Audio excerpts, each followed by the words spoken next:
ও তথ্য রিপোর্টার প্রতিষ্ঠানের প্রথম প্রতিষ্ঠাতা বার্ষিকী উপলক্ষে আমাদের আসলে যার কথা না বললেই না হয় মাহফুজুর রহমান সোহেল ভাই অনেক অক্লান্ত কষ্ট করে এই অনুষ্ঠানটা আয়োজন করছে। এর জন্য আমি ওনাকে আমার ব্যক্তিগত তরফ থেকে এবং জামালপুর জেলাবাসীর পক্ষ থেকে ধন্যবাদ। আসলে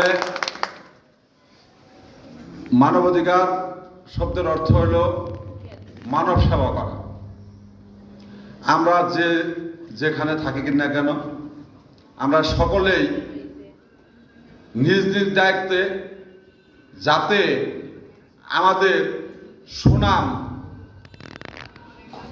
ক্ষুণ্ণ না হয়, আমরা সততার সহিত আমরা মানব সেবা করতে পারি এবং এই দুর্যোগ সময়ে আমরা যে যার জায়গা থেকে যতটুকু পারি আমরা সকলের মাঝে আমরা এই আমাদের মানবাধিকার সেবাটা সঠিকভাবে দায়িত্ব পালন করতে পারি।